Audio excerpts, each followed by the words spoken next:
Okay guys, so what we're doing now, we're actually into part 2 of task 2, and this is where you're getting feedback. So you should have completed your drawings and your sketches, your rough stuff, right? And then what we need to do is go around and get 3 different people to feedback on your sketches. All right, so yet again, for this section here, write down the name of the person who's giving the feedback. I can be one of those people.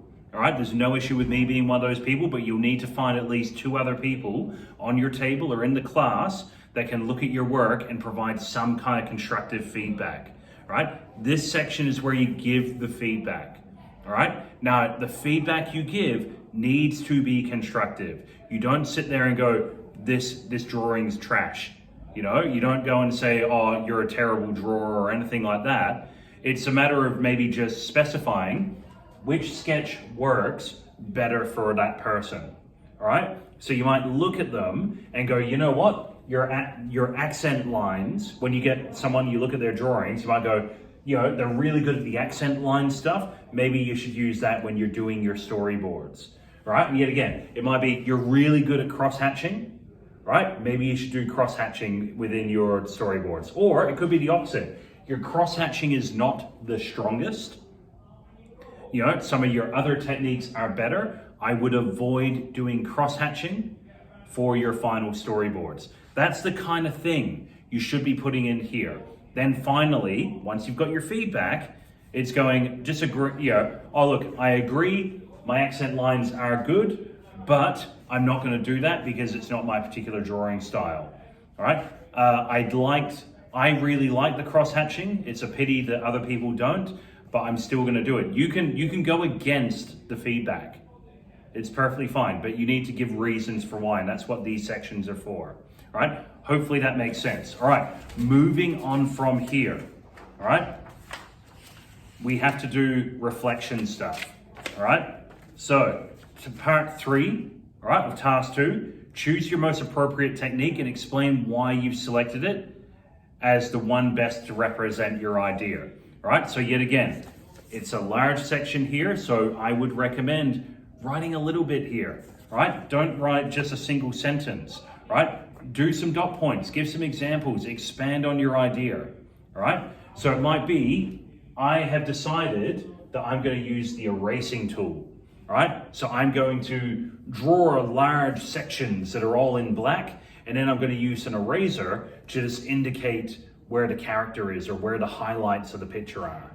You know, that might be something you do. Or I'm planning on using cross-hatching, right? Because I really want to show where the shadows are. I really want to show where the most important elements of darkness are placed within a shot, right? You got to give a justification for why you're using particular drawing styles to make your final storyboards, right? There's got to be a good reason here, right? Reasons can be, it's the most comfortable way for you to draw. It's the quickest way for you to draw. It's the most effective way for you to draw. It's the one that gives you, it's the one that you feel most comfortable with. It doesn't really matter as long as you can give a justification for why you're choosing to use smudging over cross-hatching or vice versa. All right, so that's that section.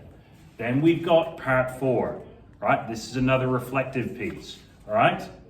Explain the importance of drawing techniques in representing ideas. Now, I am going to draft something for this, which will be available in Connect underneath this video, right?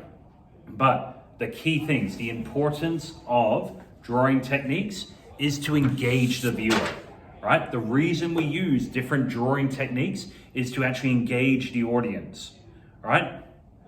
Sketches that are dull and boring are not going to get people to continue looking at your work, right? So mixing it up with a variety of different drawing techniques, right? Shows skill, shows determination, shows passion, shows interest, right?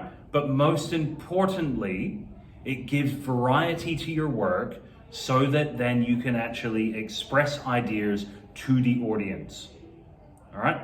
The importance of having different techniques and using different techniques for particular purposes is so that you can best express your idea, right?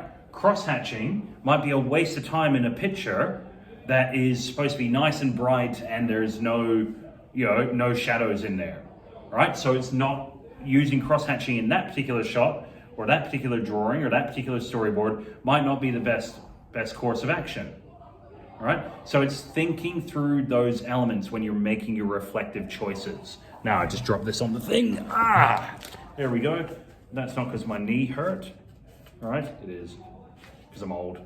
All right, now we're gonna move on to task 3, all right? This will be in a new video.